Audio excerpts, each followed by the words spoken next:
Bom dia. Dá para ouvir? Ok. Antes de meditarmos na Escritura, deixe-me agradecer aos irmãos que ligaram, mandaram mensagem ontem pela ocorrência do meu aniversário. Não respondi todos porque nós fomos para a Associação Estadual das Igrejas Batistas Regulares. Era num local isolado de tudo, nem pegava celular, nem internet, nem nada. E nós só chegamos à tarde do sábado.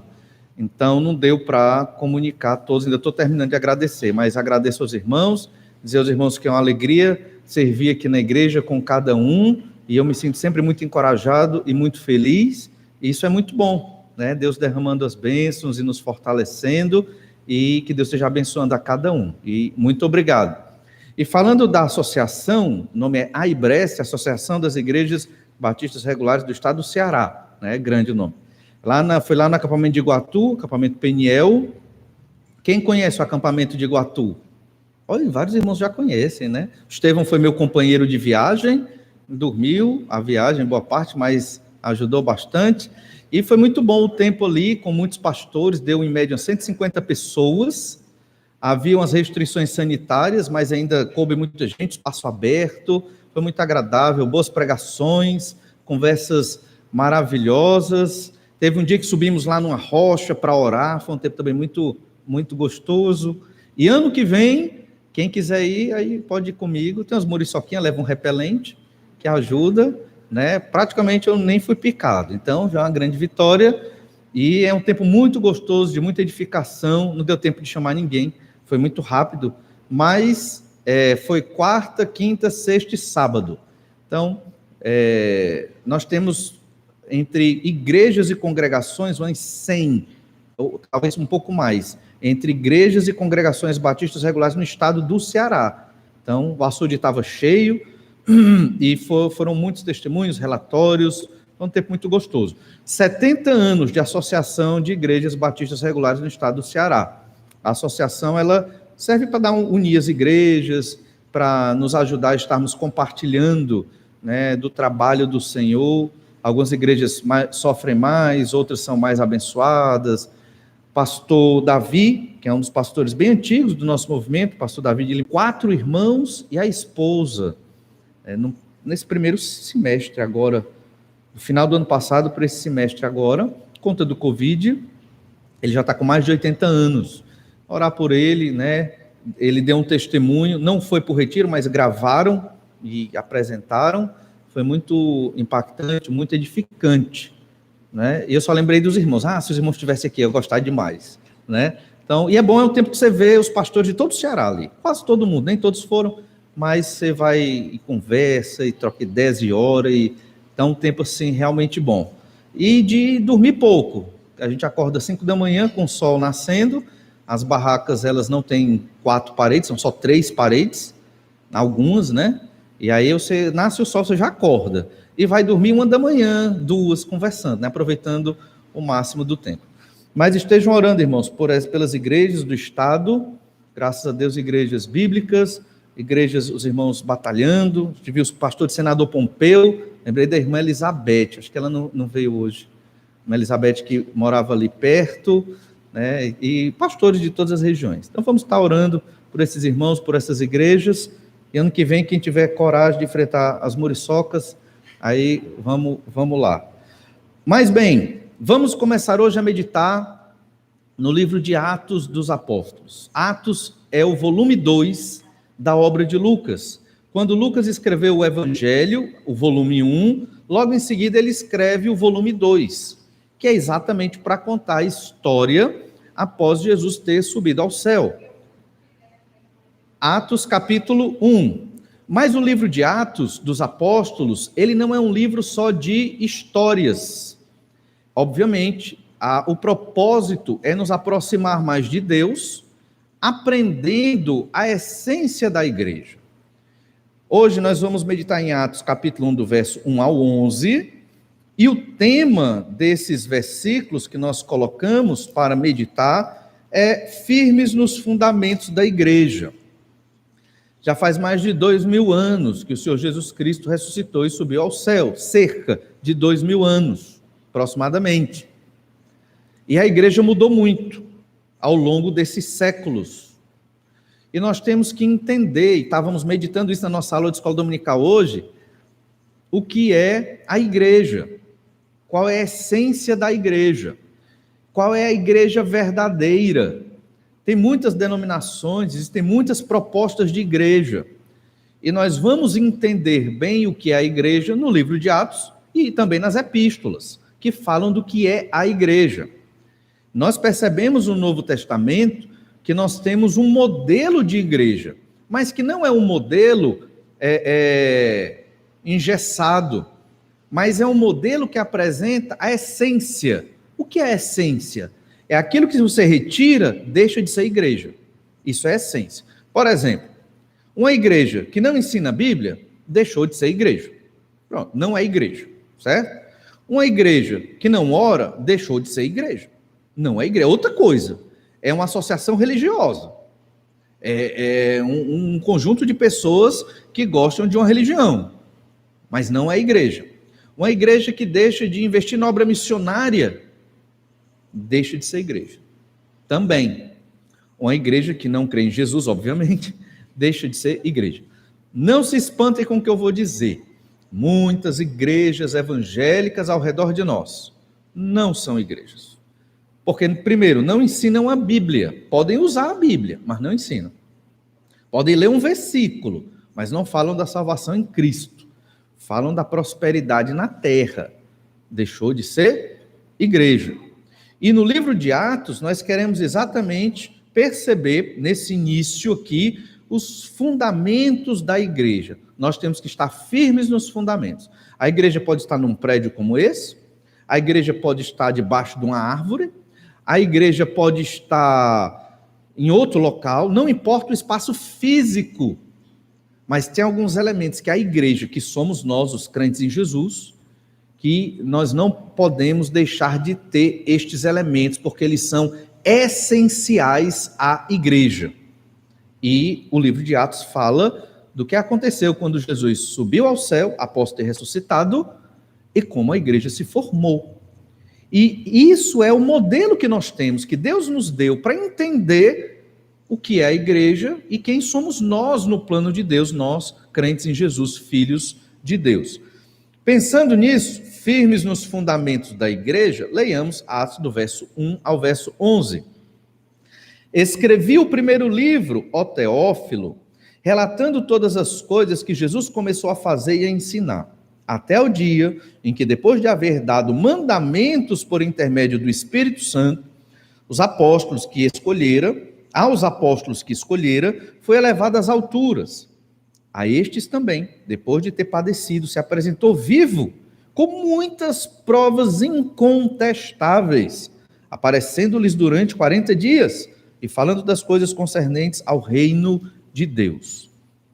E comendo com eles, determinou-lhes que não se ausentassem de Jerusalém, mas que esperassem a promessa do Pai, a qual disse ele: de mim ouvistes. Porque João, na verdade, batizou com água, mas vós sereis batizados com o Espírito Santo, não muito depois destes dias. Então os que estavam reunidos lhe perguntaram: Senhor, será este o tempo em que restaures o reino a Israel? Respondeu-lhes: não vos compete conhecer tempos ou épocas que o Pai reservou pela sua exclusiva autoridade, mas recebereis poder ao descer sobre vós o Espírito Santo, e sereis minhas testemunhas, tanto em Jerusalém, como em toda a Judeia e Samaria, e até os confins da terra.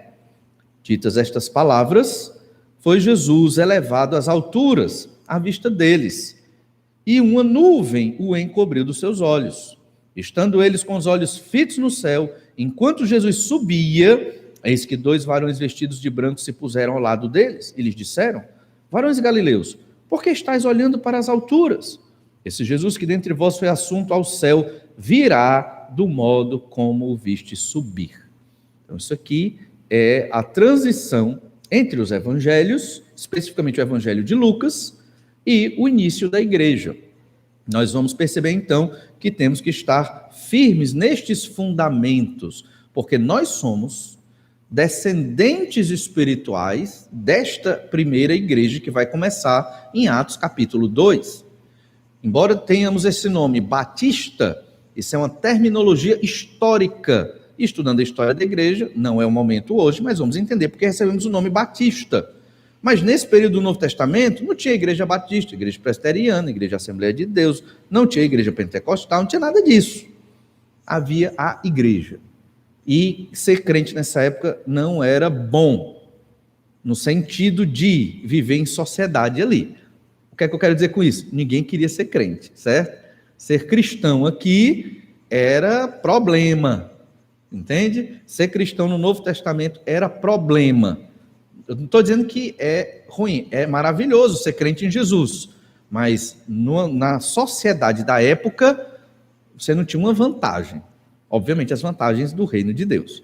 Hoje, as igrejas, muitas, não são poucas, igrejas evangélicas, oferecem vantagens para você ser crente aqui na terra. Eu me lembro, eu muito novo, vindo do evangelho, com 11 anos de idade, a mensagem que eu ouvia era: se você crê em Jesus, ele vai resolver os seus problemas. E essa não é a mensagem do Evangelho. A mensagem do Evangelho é: arrependa-se dos seus pecados e creia no Senhor Jesus e você será salvo. Pelo contrário, o crente em Jesus, ele acaba recebendo muitos problemas, perseguições, rejeição da própria família. Isso acontece ainda hoje. Mas a graça de Deus, o amor de Deus, o amor em Jesus e por Jesus Cristo, o amor de Deus por nós, é incomparavelmente maior e melhor do que os relacionamentos sociais aqui nesta terra. É maior do que o nosso status dentro da sociedade em que vivemos. Então, nesse texto de Atos do 1 ao 11, hoje nós vamos ver primeiro do verso 1 ao 5, e nós queremos ver aqui 3 ensinos de Jesus nesses 11 versículos. O primeiro ensino que nós vamos ver hoje é que Jesus quer que sua obra continue aqui na terra. Esse é o primeiro ensino. Jesus quer que a obra dele continue. A igreja é a obra do Senhor Jesus Cristo. O que nós fazemos aqui não é um empreendimento com vistas à arrecadação de dinheiro, embora tenha recolhimento de dízimos e ofertas. Mas não é. A igreja não é uma instituição que visa o capital. A igreja também não é uma instituição beneficente. Não é uma instituição humanitária. A igreja não é um orfanato. A igreja não é um hospital. A igreja não é uma escola. A igreja não é um partido político. A igreja é a obra que Jesus começou na terra. E isso está muito claro no livro de Atos dos Apóstolos e, obviamente, nas epístolas que tem um contexto dentro do livro de Atos dos Apóstolos. Por que nós estamos dizendo isso? Porque algumas pessoas querem fazer da igreja um partido. Algumas pessoas querem fazer da igreja um hospital. Algumas pessoas querem fazer da igreja qualquer outra coisa, menos uma igreja. A igreja é o corpo de Cristo. Né? A igreja é a obra do Senhor Jesus Cristo. E nós temos que fazer o que Jesus nos mandou fazer na obra dele. Então é fundamental termos estes fundamentos, redundantemente falando, para nós não nos perdermos na nossa missão como igreja. Cada crente tem que entender isso. Por que eu estou nesta igreja e sou a igreja? O que é a igreja? E nós vamos refletir nessas verdades aqui no livro de Atos dos Apóstolos. Jesus quer que sua obra continue aqui na terra. Claramente, nós lemos, a partir do verso 1, que o livro de Atos dos Apóstolos é o livro que dá continuidade aos evangelhos. Jesus ressuscita, Jesus sobe aos céus, mas a obra continua. O Senhor Jesus Cristo, ele poderia ter mandado os anjos continuar essa obra, Jesus podia ter feito de outra forma, mas ele quis criar uma instituição chamada igreja, e Jesus quis que esta igreja continuasse esta obra. Por isso ele treinou discípulos, os apóstolos, para a continuação desta obra. E é o que diz no verso 1, que acabamos de ler. Escrevi o primeiro livro, ó Teófilo, relatando todas as coisas que Jesus começou a fazer e a ensinar. O primeiro livro qual é? É o Evangelho de Lucas. E aqui, obviamente, Lucas iniciando Atos dos Apóstolos. Então, o primeiro livro é o Evangelho. E o objetivo do Evangelho é falar tudo o que Jesus fez e ensinou. Por quê? Porque esta é a base e é o fundamento da igreja. As palavras, os ensinos do Senhor Jesus Cristo. Uma igreja que não anda nos ensinos de Jesus, não é uma igreja de Jesus. E os ensinos do Senhor Jesus Cristo orientam tudo na nossa vida. O nosso casamento, a nossa forma de trabalhar, a nossa forma de administrar os recursos, a forma de criar filhos, tudo está ali nos evangelhos, obviamente, que remontam também ao Antigo Testamento. Então, esse é o objetivo do evangelho. Agora, o objetivo de Atos dos Apóstolos é relatar a continuidade disso. O que é que aconteceu? Lembrando que Lucas se tornou também missionário na equipe missionária que levava o evangelho até os confins da terra. Então, Lucas, ele aprendeu e viu muitos dos acontecimentos aqui do livro de Atos. E ele relata. Lucas era médico, Lucas era um historiador, Lucas era muito bem versado, ele tinha essa capacidade que Deus deu a ele. E veja, isso é muito interessante, vai contra um ensino errado que tem por aí, de que não é necessário estudar para conhecer Deus, estudar a Bíblia, né? Deus revela, tem esse ensino por aí. Então, o pastor não precisa estudar, nem ninguém, basta ter a unção, é o que a turma diz, né? O que é a unção? O cabo chega lá e o Espírito fala e diz, pronto, isso é a unção. Revelação de Deus. Só que veja, Lucas, ele fez uma pesquisa, ele relatou os fatos do que aconteceu com Jesus, ele entrevistou pessoas. O Evangelho de Lucas, ele tem uma base, é o Evangelho de Marcos. O Evangelho de Marcos é o menor, e Lucas, como não viveu com Jesus, quando Jesus estava encarnado na terra, a base dele para escrever o Evangelho que ele escreveu foi o Evangelho de Marcos. Ele pega o Evangelho de Marcos e amplia. Ah, mas ele tirou da cabeça dele? Não. Ele viveu com os apóstolos e o Espírito Santo de Deus o iluminou para que ele escrevesse a palavra de Deus. Não temos tempo para ver isso aqui hoje, mas em breve, quando voltarmos os nossos cursos bíblicos durante a semana, nós vamos estudar sobre isso, que diz o quê? Quando os autores da Bíblia escreviam a Bíblia, eles sabiam que estavam escrevendo a palavra de Deus. Paulo, quando escreveu a Epístola aos Romanos, sabia que aquilo era a palavra de Deus, ele sabia. Ele não ficou em transe, ele era consciente, escreveu consciente, mas ele sabia. Isso que eu estou escrevendo é a revelação de Deus, ele sabia. Tanto que Paulo escreveu 2 epístolas, aos Coríntios, 1ª e 2 Coríntios, mas que, na verdade, ele escreveu 4 cartas aos Coríntios, só que 2 dessas cartas não foram inspiradas pelo Espírito Santo. Mas as que nós temos no Novo Testamento foram, por isso que estas estão aqui no Novo Testamento, e as outras 2 não estão. Mas ele menciona que escreveu essas outras cartas, mas elas não eram úteis para a igreja e a futura igreja que haveria de se formar. Então elas se perdeu, ninguém tem essas cartas, mas as 2 estão preservadas. Então nós temos que entender isso.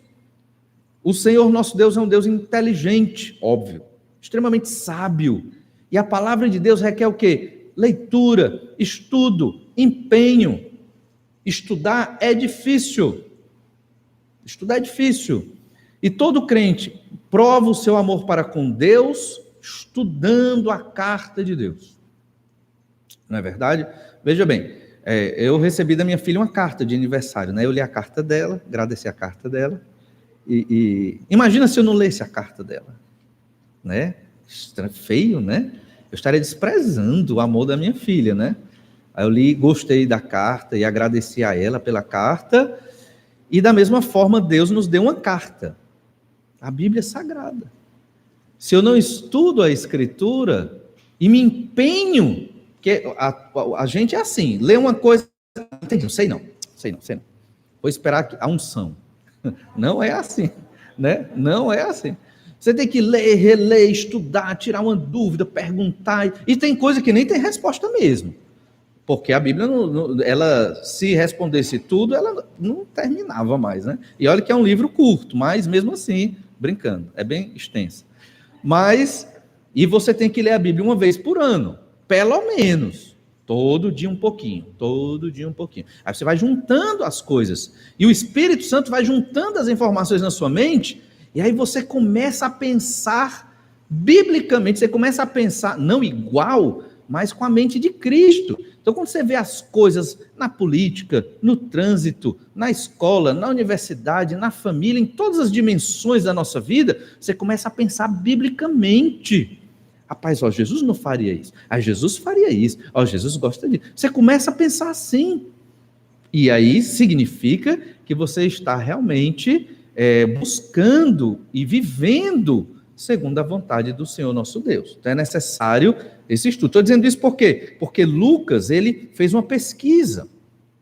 Ele usou o Evangelho de Marcos para compor o Evangelho que ele escreveu, e ele fez muitas entrevistas e participou de viagens missionárias para compor o livro de Atos dos Apóstolos. O Espírito Santo usou esse conhecimento de Lucas para que hoje nós entendêssemos como vamos viver como igreja no século 21. Imagina como era a igreja naquela época. Eles não tinham data show. Que absurdo, né? Eles não tinham microfone, eles não tinham um prédio, eles não tinham cadeira para sentar a igreja naquela. Vamos ver ao longo de Atos dos Apóstolos que a igreja de Jerusalém chegou a ter 6.000 convertidos. É difícil dar de conta de uma de 200 e pouco, imagine 6.000 crentes. Mas eles tinham 12 apóstolos, mais alguns pastores na igreja de Jerusalém e mais 7 diáconos. Então eles tinham uma equipe grande para dar assistência. Mas nós vamos perceber como era o modelo de igreja naquela época e como é o modelo de igreja hoje. E vamos refletir sobre isso e orar para que vivamos como igreja nos tempos de hoje. E ele diz no verso 2: até o dia em que, depois de haver dado mandamentos por intermédio do Espírito Santo aos apóstolos que escolhera, foi elevado às alturas. Veja que Deus, Jesus Cristo, melhor dizendo aqui, que é Deus, deu mandamentos para os apóstolos. A tarefa de vocês é essa. Tanto que lá em Efésios capítulo 2, verso 20, diz que o fundamento da igreja é o ensino de Cristo e dos apóstolos, porque os apóstolos continuaram os ensinos de Jesus, os 12 apóstolos. Aqui no caso estava desfalcado, só tinha 11, Judas, o traidor, havia se matado. E em breve eles vão escolher um 12º apóstolo. E Jesus deu esses mandamentos por intermédio de quem? Do Espírito Santo. O tempo de Jesus na terra, antes de ser crucificado, foi um tempo em que Jesus foi guiado e orientado pelo Espírito Santo. Por quê? Porque Jesus, que é Deus, sempre foi Deus, deixou de usar os seus atributos, características divinas. Ele não deixou de tê-las, deixou de usá-las. Então Jesus, homem, sofria como qualquer homem.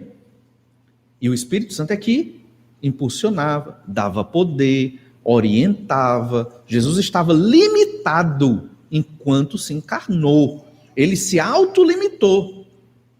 Entende? Ele se autolimitou. Mas, obviamente, Jesus nunca teve pecado, isso já diferenciava Jesus de toda a humanidade. Mas era o Espírito que o capacitava, e ele deu esses mandamentos aos apóstolos. E então, foi elevado às alturas. E aqui ele já começa dizendo que Jesus subiu ao céu, e depois ele vai dizer como foi que Jesus subiu ao céu. E o que é que Jesus está fazendo lá no céu hoje. Olhe Lucas, capítulo 1, verso 1, só para correlacionar com o começo do livro de Atos dos Apóstolos, Lucas, capítulo 1, versículo 1. Visto que muitos houve que empreenderam a narração coordenada dos fatos que entre nós se realizaram, conforme nos transmitiram os que desde o princípio foram deles testemunhas oculares e ministros da palavra. Vamos parar aqui no verso 2. Então, houve muitas pessoas querendo saber como foi realmente a história do Senhor Jesus Cristo. E então Lucas, ele fez essa narração coordenada dos fatos, para edificar os irmãos daquela época. Inclusive Teófilo, que é esse irmão, provavelmente um irmão mais rico, que queria ter esses textos para ele ler. Isso é uma informação muito importante, porque hoje todo mundo vem com sua Bíblia, ou traz no seu celular a sua Bíblia. Na hora do culto não é para olhar o Facebook nem Instagram, viu? você pode olhar o celular, a Bíblia, aí depois em casa você vê. Eu sei que é meio tentação, né? Que você está aqui lendo a Bíblia, aí vem a mensagem do WhatsApp, e você não faça isso, porque senão você dispersa, né? Mas hoje a Bíblia está no celular, a Bíblia está em todo canto. Na verdade, não é difícil de ter a palavra de Deus. No celular, você leva a Bíblia para todo canto. Parou numa fila, vou ler um pouquinho da minha Bíblia, né? Mas naquela época, os crentes não tinham a Bíblia, assim, na casa. Só quem tinha uma cópia do texto sagrado era quem era mais rico e tinha condição de pagar uma cópia a um escriba. E naquela época do Novo Testamento, não havia um livro como esses, não existiam livros como esses, existiam rolos, era um pedação assim de papiro ou de couro, e ele era enrolado. Aí você tem o livro do profeta Isaías, é um rolo, o livro de Abacuque, outro rolo, o livro de Malaquias, outro rolo, né? Gênesis, outro rolo, e ficava tudo lá na sinagoga, tinha no templo também de Jerusalém, mas ficava lá nas sinagogas, tinha os rolos também. E aí, os judeus, principalmente, iam para a sinagoga para ouvir o Antigo Testamento lido pelos rabinos da época. E depois a gente vai ver que a sinagoga foi muito importante para a proclamação do evangelho no mundo greco-romano daquele período. Mas eles não tinham como nós temos hoje. Então, Teófilo foi um desses homens que financiou a escrita do evangelho de Lucas e do livro de Atos. Ele financiou, ele sustentou Lucas para, num período da vida de Lucas escrever esse texto que nós temos aqui. Obviamente, inspirado pelo Espírito Santo de Deus. Esse texto jamais estaria na Bíblia se os apóstolos e a igreja da época não tivessem reconhecido esse texto como palavra de Deus. Certo? E então lemos no verso 2, conforme nos transmitiram os que desde o princípio foram deles testemunhas oculares e ministros da palavra. Então, Lucas, no Evangelho, em Atos também, ele entrevistou testemunhas oculares. De quê? Principalmente da ressurreição de Jesus. Porque a ressurreição de Jesus é a pedra que sustenta a igreja. Porque um Deus que morre não é Deus. Jesus morreu, mas ressuscitou. E existiam mais de 500, centenas de pessoas que viram Jesus, não por 1, 2 ou 3 dias, não por uma semana, foram 40 dias, Jesus andando em Jerusalém, Jesus em Betânia, Jesus nos arredores de Jerusalém, testemunhando, ensinando, dando mandamentos aos apóstolos e aos discípulos ao redor. Então, a mentira dos judeus de que o corpo de Jesus foi roubado e que os apóstolos estavam inventando a ressurreição, ela não pegou, porque Jesus apareceu. Como é que você vai mentir? Está aqui Jesus, ressurreto ali, com as marcas da crucificação. Então, a igreja realmente ela explodiu em fé, porque os apóstolos foram testemunhas oculares da ressurreição, não só os apóstolos, muitas mulheres testemunharam, outros discípulos testemunharam. E então Lucas escreve exatamente isso, a partir das testemunhas oculares e das entrevistas que ele fez. Olha o verso 3, Lucas 1, verso 3. Igualmente a mim me pareceu bem, depois de acurada investigação de tudo, desde sua origem, dar-te por escrito, excelentíssimo Teófilo, uma exposição em ordem, para que tenhas plena certeza das verdades e que foste instruído. Teófilo provavelmente era um homem rico, excelentíssimo, ele era um homem rico, e ele queria ter convicção das pregações que ele ouviu sobre Jesus. Aí ele procura Lucas, e Lucas revela, explica tudo para ele, e ele diz, olha, eu quero uma obra para que eu tenha sempre a mão para consultar sobre a história de Jesus e a história da igreja. E então, Lucas se dedica só a isso. Provavelmente não, depois, né, dos acontecimentos de Atos dos Apóstolos, a gente vai ver que a data da escrita de Atos dos Apóstolos é no final da década de 60 do primeiro século. Até o final dos anos 60 para o começo dos anos 70 é quando Lucas e Atos são compostos ali. Ou seja, Lucas já estava numa certa idade, Pedro e Paulo já tinham morrido, provavelmente, eles morreram no período de Nero, o imperador, todo mundo já ouviu falar desse imperador terrível. Tanto Pedro como Paulo morreram entre o ano 64 e o ano 68 depois de Cristo, né? Ali perto do ano 68, Nero mata ali os dois de uma maneira terrível, e porque eram cristãos, e muitos cristãos morreram. A gente sabe que ser cristão no primeiro século era terrível no sentido de que você pagava com a vida. Haviam campos de crucificação de cristãos. Não tinha mais espaço onde botar uma cruz, eles botavam nas estradas. Você ia viajando e tinham pessoas crucificadas aqui do lado, pessoas sem roupa, pregadas na cruz, morrendo. Imagine, isso é um cenário, só de imaginar, já fica triste e depressivo. E mais de 6.000 se converteram, e muitos foram mortos. Nós somos os descendentes espirituais daqueles nossos primeiros irmãos. Ser crente naquela época era impossível, só doido era crente, confessava Jesus como seu Senhor naquele período.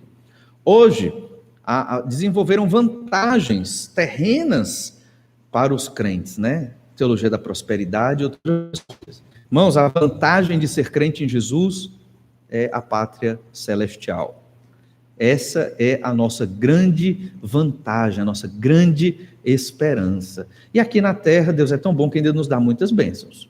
Mas aqui a gente sabe que tudo é corrompido pelo pecado e que nós somos pecadores e Deus nos fortalece, mas a grande vantagem, a grande bênção, a grande alegria, a grande felicidade em ser crente, cristão, no nome do Senhor Jesus Cristo, é na pátria celestial. E Lucas escreveu o Evangelho para que Teófilo tivesse plena certeza das verdades em que foi instruído. Então, assim como foi com o Evangelho de Lucas, é também com o livro de Atos dos Apóstolos. É importante a gente entender isso, porque a palavra de Deus houve pesquisa, houve estudo, houve uma escrita e houve o sobrenatural, a iluminação do Espírito Santo. E nós crentes também estudamos a Bíblia, mas também contamos com o Espírito Santo que nos ilumina para entendê-la. Como eu falei, o Evangelho de Marcos foi fonte para o Evangelho de Lucas. Logo, a partir daí a gente entende a datação do período da escrita de Atos dos Apóstolos, final do ano 60 para o começo do ano 70. Alguns vão dizer que foi entre 70 e 94 depois de Cristo. Não sabe ao certo qual o ano, mas provavelmente foi nesse período. E é importante compreender o propósito do livro de Atos. Qual o propósito do livro de Atos? Atos mostra a importância e os efeitos da crucificação, da morte, da ressurreição e da ascensão de Jesus. Qual foi a importância de Jesus morrer na cruz? Qual foi a importância da sua ressurreição? Que efeitos a ressurreição de Jesus trouxe? Vamos ver lá em Atos capítulo 6, muitos sacerdotes se converteram. Se você entender bem o que aconteceu nos evangelhos, no evangelho de Lucas, quando Jesus é preso, lá no jardim do Getsêmani, você deve estar lembrando, muitos sacerdotes que faziam parte do sinédrio, daquele conselho, eles elaboraram a crucificação de Jesus. Eles fizeram de tudo para Jesus ser crucificado.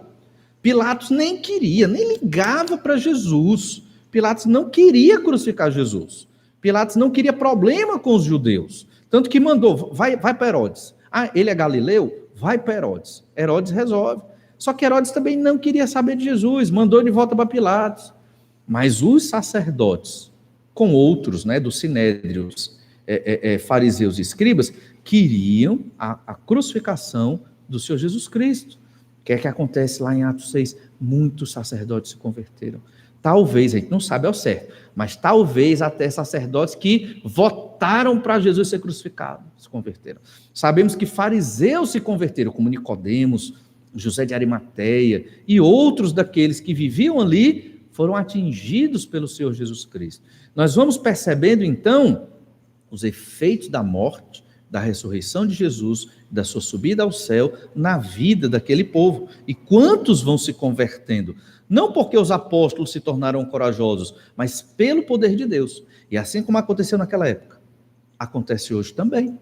O Senhor usa os seus servos, através do Espírito Santo de Deus, para trazer os perdidos para dentro da igreja. Quem são os perdidos? São aqueles que não têm Jesus como seu Senhor e Salvador.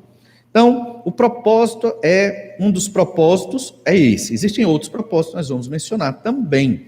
Por exemplo, apresentar a Teófilo os relatos de tudo que Jesus começou a fazer e a ensinar, até depois de haver dado os mandamentos por intermédio do Espírito Santo. Então, tinha também que falar algo a Teófilo, esse irmão querido e amado, que investiu recurso na produção dessas obras. Ele queria se edificar, ele queria ter certeza dos fatos. Quais são os fatos? E então, outro propósito do Evangelho de Lucas, do livro de Atos. Mas também, o propósito explícito de Lucas aqui foi confirmar a fé de Teófilo. Teófilo já havia crido, mas ele tinha certas dúvidas. Quais foram os fatos? Confirmar esta fé. Isso acontece conosco. Às vezes nós temos certas dúvidas de alguns relatos e fatos, só que temos a Bíblia, então o que é que a gente faz? Vai na Bíblia, vai estudar, vai procurar, vai confirmar se realmente é aquilo. Muito provavelmente, isso aqui é uma hipótese, alguns céticos da época, talvez mestres gnósticos, que eles eram os grandes opositores do cristianismo, estavam falando a Teófilo ensinos errados. E gerou dúvida na cabeça de Teófilo. Muito provavelmente por isso, ele quis algo mais preciso, mais claro sobre o que aconteceu com Jesus, os evangelhos, os ensinos de Jesus nos evangelhos, e sobre o que aconteceu depois que Jesus subiu ao céu. A Igreja de Cristo, ela materializa o cumprimento das promessas do Antigo Testamento. A gente sabe disso, e aqui é outro propósito do livro de Atos. Por conta disso, o livro de Atos apresenta muitos dos cumprimentos e promessas que nós temos no Antigo Testamento. Por exemplo, a descida do Espírito Santo foi prometida no Antigo Testamento, em Atos capítulo 2, também no livro de Isaías, no livro de Jeremias, e essa promessa se cumpre em Atos capítulo 2. Então, muito do que foi prometido no Antigo Testamento está se cumprindo, e Atos dos Apóstolos deixa claro esses cumprimentos das promessas, só que não a Israel. Não se cumpre em Israel. Se cumpre em quem? Na igreja. Quer dizer que essas promessas não vão se cumprir em Israel? Não, elas vão se cumprir em Israel no futuro. Nós entendemos que num futuro, Deus volta a tratar com a nação de Israel como povo de Deus, a igreja não vai mais existir. E o que é que vai existir? Israel. E Israel vai pregar o evangelho do reino no mundo, num futuro escatológico, que é profetizado tanto no Antigo como no Novo Testamento. O livro do Apocalipse fala disso. Por isso que Israel é uma nação especial. Hoje, a nação de Israel como povo, está distante do Senhor. Muitos judeus já se converteram, já servem ao Senhor Jesus Cristo, mas eles fazem parte da igreja. A igreja hoje é o povo de Deus. Quando a igreja for arrebatada e não houver mais igreja, a igreja tem começo e fim. Começa em Atos 2, ela encerra os seus trabalhos, digamos assim, quando ela for arrebatada e levada aos céus. Aí Deus volta a tratar com Israel. E Israel se torna, continua o ministério do Antigo Testamento. Entende? Pregando o evangelho do reino do Senhor Jesus Cristo. E aqui, essas promessas do Antigo Testamento se cumprem na igreja. Por quê? Nós vamos ver essa explicação claramente em Romanos, capítulo 9 a 11, nas mensagens do nosso culto à noite. E Lucas está dizendo basicamente o mesmo que Paulo, em Romanos 9 a 11, que Israel, como povo responsável pela proclamação do evangelho, foi cortado. E que a igreja ela foi enxertada na base que é Israel. Você vai perceber que o início da igreja é uma igreja judia. A igreja de Jerusalém é massivamente composta por judeus. E que somente a partir de Atos 13 é que a igreja ela começa a se tornar gentílica. Ou seja, uma igreja composta por judeus, mas também por muitos gentios, que é um nome que a Bíblia dá para quem não é judeu, certo? Todas essas explicações são importantes para entender o livro de Atos dos Apóstolos. E então, vamos ler Atos do capítulo 15, versículo 15, e a gente encerra essa parte, porque tem muita coisa sobre o livro de Atos e infelizmente, o nosso tempo não é muito. Atos 15, verso 15, diz assim: conferem com isto as palavras dos profetas, como está escrito: cumpridas estas coisas, voltarei e reedificarei o tabernáculo caído de Davi, e levantando de suas ruínas, restaurá-lo-ei, para que os demais homens busquem o Senhor, e também todos os gentios sobre os quais tem sido invocado o meu nome, diz o Senhor, que faz estas coisas conhecidas desde séculos. Aqui, profecia lá em Amós, está citando o texto de Amós, e vai ser levantado o tabernáculo caído de Davi. O tabernáculo é de Moisés, não é verdade? Foi Moisés que fez o tabernáculo. O templo é de Salomão, foi templo que Salomão que edificou o templo. O tabernáculo de Davi, ele não se refere nem ao tabernáculo lá do Pentateuco, nem se refere ao templo que Salomão erigiu. Ele está se referindo à descendência davídica, à nação de Israel como povo de Deus. Em um certo sentido, a igreja, ela continua o ministério de Israel e muitos judeus convertidos se tornam a base da igreja ali no início. Não é verdade? Mas depois essa igreja vai se tornando gentílica, misturada com os judeus também, e no futuro é que Israel volta a ter um destaque no plano de Deus quando estiver mais perto da volta do Senhor Jesus Cristo, quando Jesus voltar para arrebatar a igreja e Israel vai pregar o evangelho a todas as nações. Mas vamos orar, pedir que o Senhor nos abençoe e continuemos estudando este livro tão especial, importantíssimo para ficarmos firmes nos fundamentos da igreja. Vamos orar. Te louvamos, Pai, pela tua graça e misericórdia e pelo teu tão grande amor para conosco. Nos abençoe e nos capacita a vivermos segundo o teu querer e segundo a tua vontade. Ajuda-nos a estudar a tua palavra, a sermos pesquisadores, estudiosos, com afinco na tua revelação. Te pedimos em nome de Jesus. Amém.